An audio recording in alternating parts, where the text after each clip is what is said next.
Begitu cut loss, Iya, pasarnya kembali lagi. Aduh, kenapa saya cut loss? kesel lagi. Iya. Iya, itu karena tadi apa? Terlalu terburu-buru, fokus kita hanya profit, bukan pada sistem trading.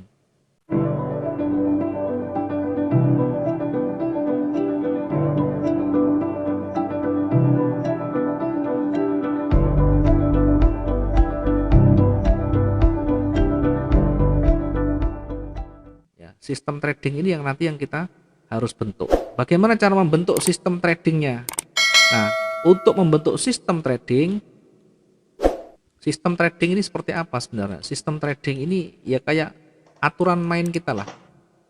Setiap semua kerjaan selalu ada aturan main, selalu ada SOP-nya. Ya, kalau kita mengurus apapun, kalau kita mau ke rumah makan pun ada SOP-nya. Ketika masuk di restoran, maka nanti akan disuguhkan satu daftar menu.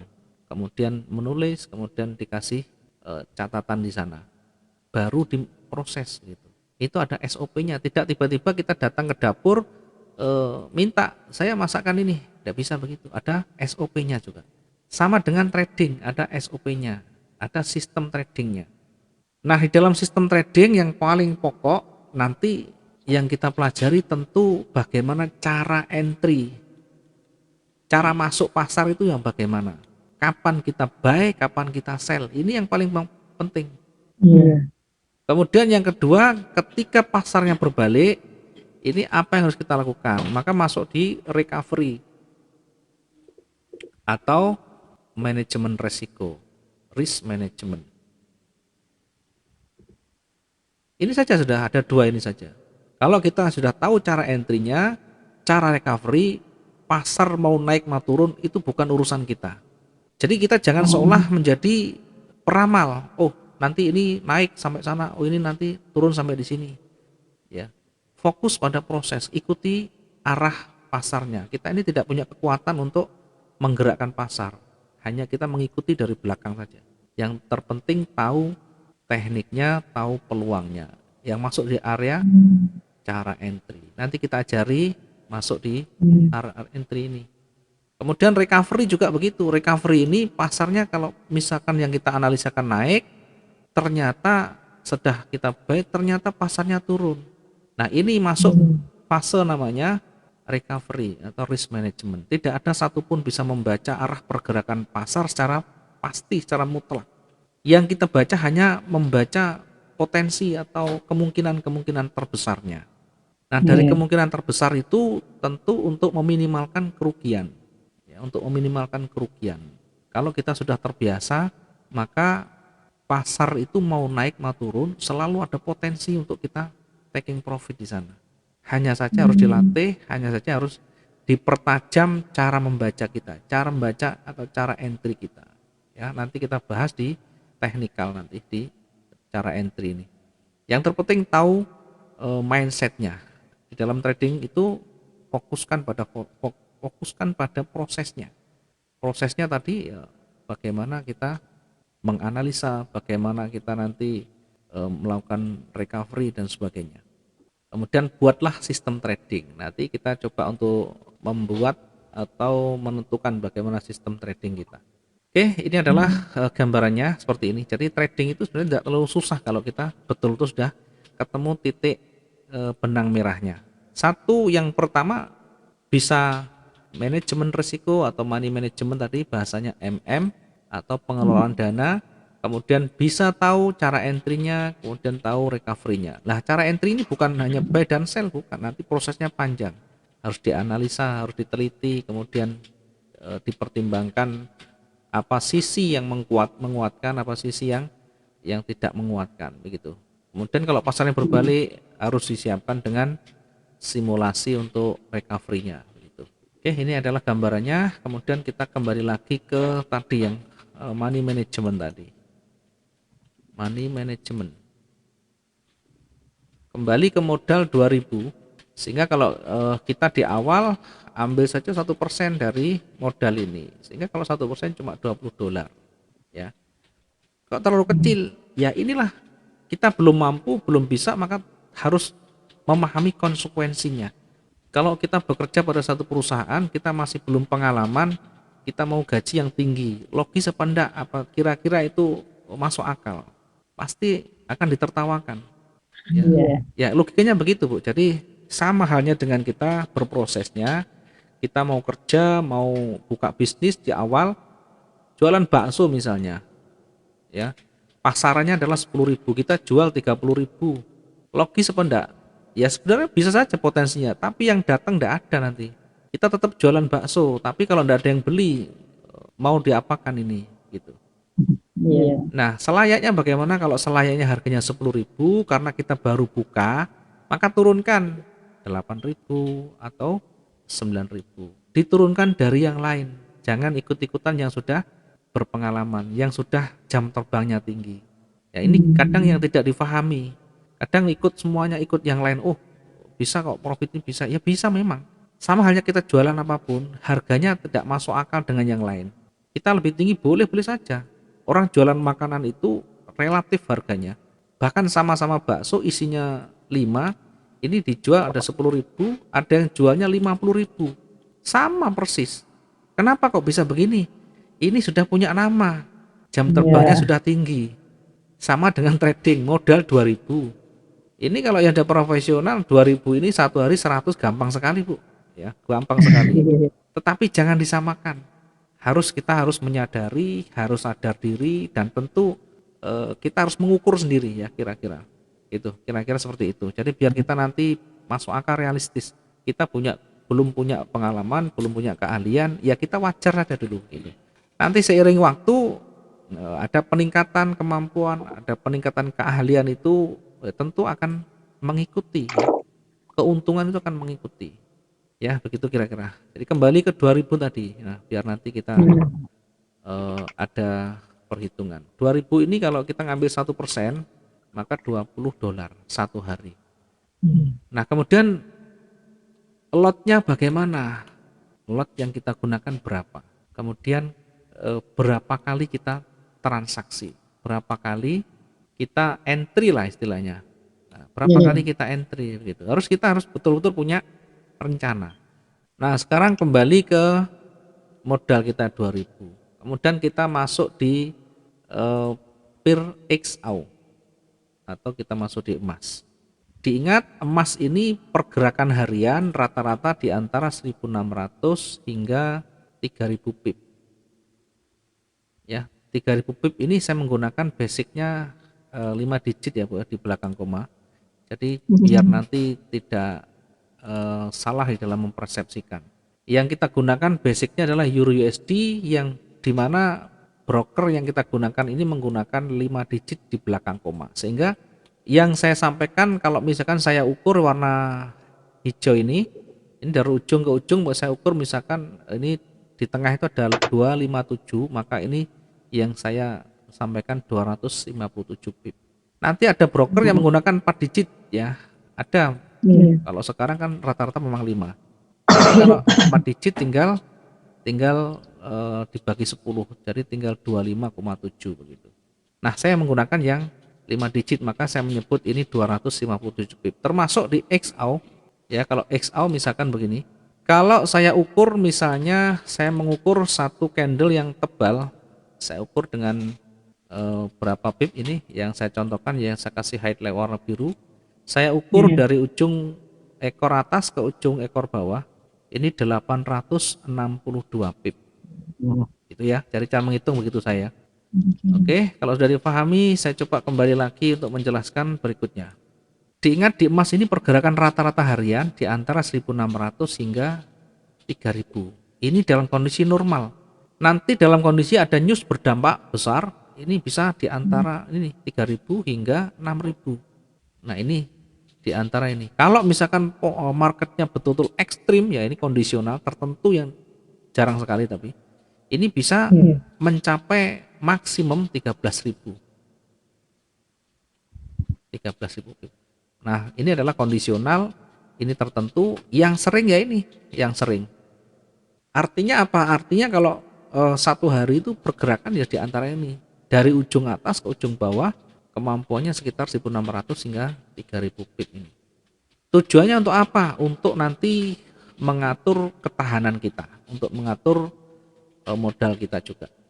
Maka ketika kita menggunakan trading jangka pendek itu di trading ya, saya mengarah kepada di trading harian. Trading harian ini usahakan 1 hari clear. Clear ini berarti harus bersih, tidak ada transaksi minap di sana. Bagaimana caranya? Ya kita nanti banyak berlatih, banyak belajar supaya cepat exit. Oke, maka sebelum masuk ke sana, saya berikan untuk daftar ketahanan dulu. Daftar untuk ketahanan. Ya, untuk menentukan berapa pip yang kita, berapa lot yang kita gunakan nanti. Yang pertama ketahanan yang aman 50.000. Ini kalau kita mau aman. Kemudian yang kelas sedang ini 20.000. 20.000 pip ya. Yang kelas ketiga adalah 10.000 pip. Yang kelas high risk atau resiko tinggi 5.000. Nah, mana yang kita gunakan, mana yang kita ambil? Yang pertama kita belajar dulu yang aman dulu. Nanti kalau belajar yang aman ini kira-kira pencapaiannya gimana? Kalau susah kita mendapatkan target yang $20, maka kita bisa naikkan dengan ketahanan di atasnya, pakai yang menggunakan tingkat sedang. Nah, tingkat sedang ini harus banyak berlatih. Ini tentu lebih cepat kita dapatkan, tetapi harus betul-betul kita kontrol. Sehingga saya mengambil yang tengah-tengah saja di antara 20.000 ini. Ketahanan yang kita siapkan adalah 20.000 pip. Ini tidak akan mungkin habis MC 1 hari kalau kita betul-betul memahami nanti manajemen resikonya. Yang terpenting tahu dulu satu ketahanan kita siapkan paling tidak 20.000. Oke, sekarang bagaimana kita menghitung lotnya sekarang? Ya, lotnya tidak boleh bebas, tidak boleh sembarangan karena betul-betul berkaitan dengan ketahanan itu. Nah, sekarang kita ambil tadi ketahanan 20.000 pip. Kemudian modalnya $2.000. Maka lot yang kita gunakan ini 2.000 dibagi 20.000. Ini lot yang kita gunakan. Kita coba untuk hitung manual dulu. Dari 2.000 kalau saya bagi dengan 20.000, maka lotnya 0,1. 0,1. Ini lotnya, lot maksimumnya. Maksimum ini bisa kita pecah menjadi 10, 0,01, 0,01, 0,01 dan sebagainya. Atau 0,02, 0,02, 0,02 sebanyak 5 kali. Ini caranya begini. Kalau kita tidak mau yang terlalu kecil, maka kita pisah jadi 2, 0,05, 0,05. Sudah, 0,05 tidak terlalu tinggi. Dan nanti dalam kondisi yang ekstrim, 0,05 ini pun bisa masih kuat untuk di cover dengan 0,1. Maksimum kita bisa cover begini. Ya, tentu jaraknya tidak boleh terlalu jauh. Jaraknya dari titik entry sekitar 500 pip ya. Sekitar 500 pip. Maksudnya bagaimana? Ketika kita buy naik, marketnya turun 500 pip. Nah, ini bisa kita cover kalau ini sudah kuat turunnya, sudah melampaui batas dari mungkin ada level psikologinya. Nah, ini kita bisa sell dengan 0,1 di sini. Yang ini bisa di close, yang buy-nya bisa di close, bisa dibiarkan, tidak masalah. Nah, nanti masuk di recovery. Nah, sekarang kita coba menghitung kalau kita lotnya 0,1, lotnya 0,1. Ya, kita coba untuk menghitung bagaimana supaya nanti lebih aman dan kita bisa mendapatkan target yang kita harapkan. Ya, karena target kita mungkin harus menyesuaikan dulu dengan kondisi karena kita belum banyak pengalaman. Targetnya 0, ini lotnya 0,1.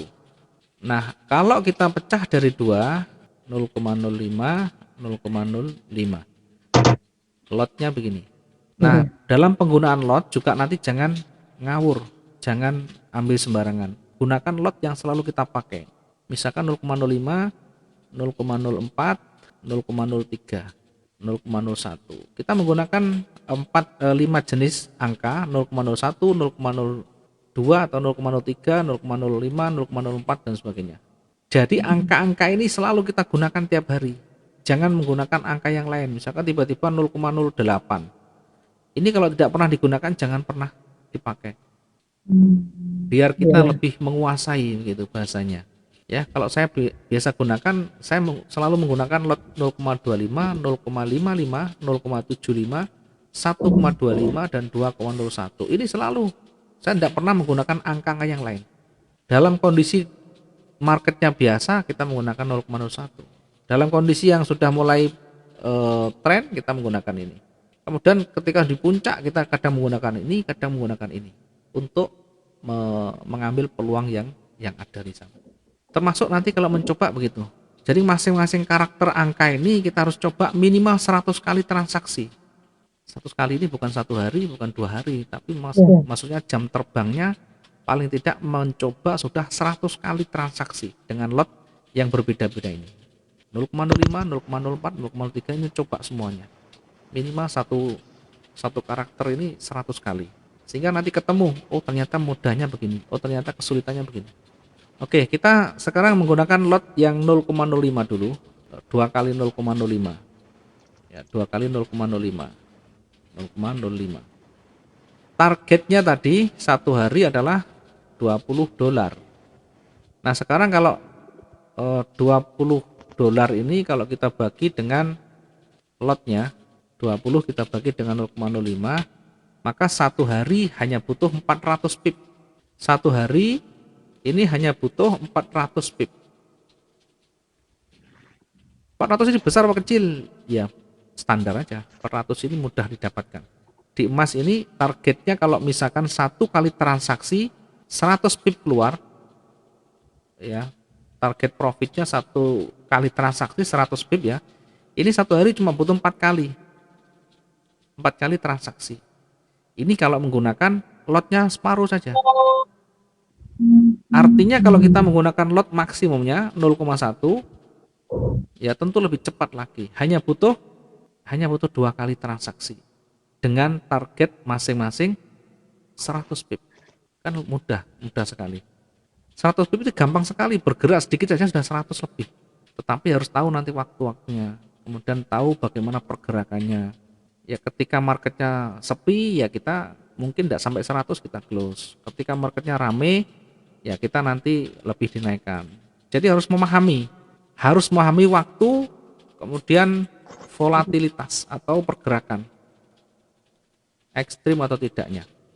Waktu ini ada Asia, ada Eropa, ada Amerika, ada pertemuan dua-duanya. Asia ini pagi biasanya bukaan jam 6 sampai jam 13 biasanya. Jam 6 pagi sampai jam 13 ini pasarnya Asia. Pasarnya Asia ini biasanya standarnya ya santai, pasarnya sepi. Ya, kayak sekarang ini masih Asia, maka pergerakannya begini. Pergerakannya ya begini, cuma kecil-kecil begini. Ya kalau kita lihat yang kemarin juga perhatikan, yang kemarin ini Asia ini, pergerakan Asia. Begitu sudah masuk Eropa mulai panjang-panjang.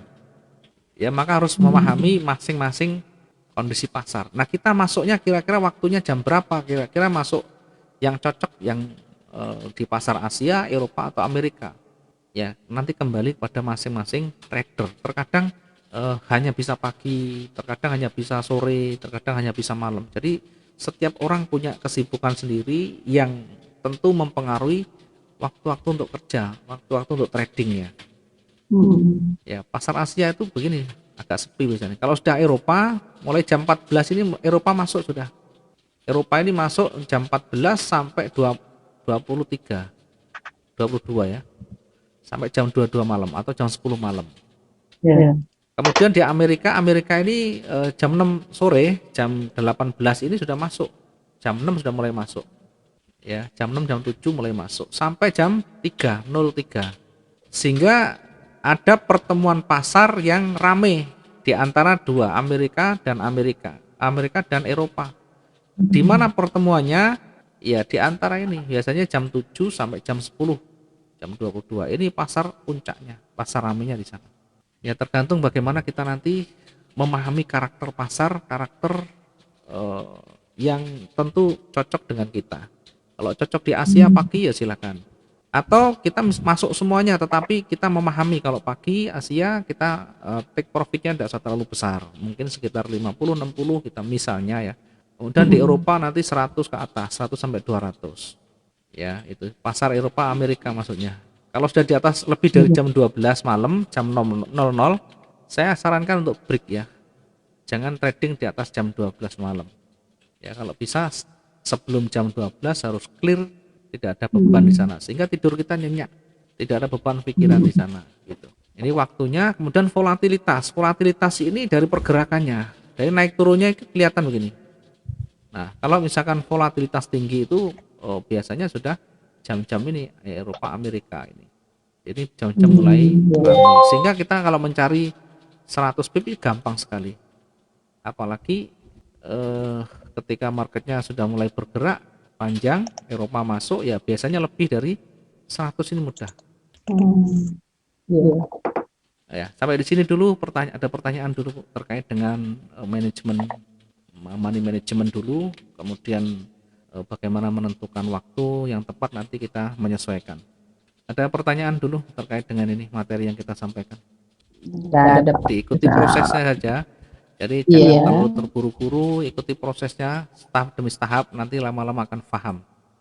Ya, berikutnya terkait dengan risk management. Terkait dengan risk management atau manajemen risiko. Di dalam trading tidak ada yang pasti. Selalu kita sampaikan, satu yang pasti adalah rugi.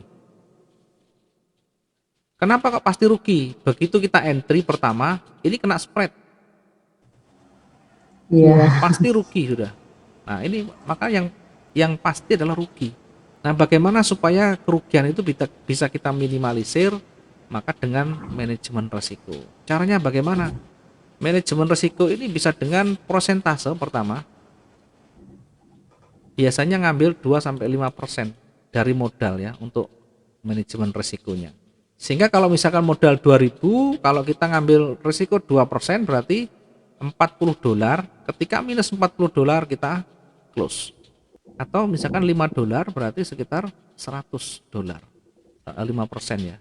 Tergantung bagaimana kita nanti rela atau ikhlas untuk melepaskan kerugian itu. Ya, karena kalau kita biarkan nanti bisa meledak, bisa habis. Maka yang paling penting lebih awam kita lakukan pembatasan resiko. Ini kalau kita menggunakan persentase, boleh dengan ini, boleh dengan ini. Atau bisa dengan pip. Ya, dengan pip kalau di emas 400 hingga 500 pip. Batasi di antara 400 hingga 500 pip atau maksimum misalkan 800 pip maksimum ini. Sehingga kalau misalkan lotnya 0,05, kalau bergerak 500 berarti $25. Nah, tentu lebih kecil kalau kita menggunakan pip. Kalau menggunakan persentase lebih besar. Dua-duanya kita bisa terapkan tergantung bagaimana kita nyaman di sana. Itu aja intinya di sana. Ya, ini yang paling penting untuk membatasi kerugian. Ya, ambil di antara 400 hingga 500 pip. Sehingga tidak mungkin kita habis karena sudah dibatasi dengan resiko ini. Tidak boleh kita biarkan, apalagi sampai beribu pip ya, misalkan sampai 2000 pip. Kalau 2000 pip, kalau 0,05 ini sudah $100 sudah. Ya 2000 pip ya. Misalkan sudah bergerak 2000 pip kita biarkan. 2000 pip kalau lotnya 0,05 ini sudah $100 dan ini kita tentu tidak rekomendasikan terlalu tinggi. $100 terlalu tinggi, ngambil risiko terlalu tinggi. Di awal sebenarnya kita sudah bisa ambil yang lebih dini ya. Tentu sebelum mengambil ini cara entry harus betul-betul tepat. Ini cara entry yang betul-betul harus tepat, karena kalau enggak ya bisa kena floating yang panjang. Ya kira-kira ini dulu materinya Bu ya untuk pagi hari ini, pengawal. Nanti selanjutnya kita masuk di teknikal, bagaimana membaca karakter candle, membaca pergerakan demi pergerakan, dan tentu nanti untuk prakteknya selalu kita nanti kawal supaya nanti betul-betul memahami, bukan hanya teori tapi banyak prakteknya di sana. Ya, kurang lebihnya mohon maaf Bu untuk materinya hari ini kita cukup dulu. Selamat pagi dan sampai ketemu di pertemuan berikutnya.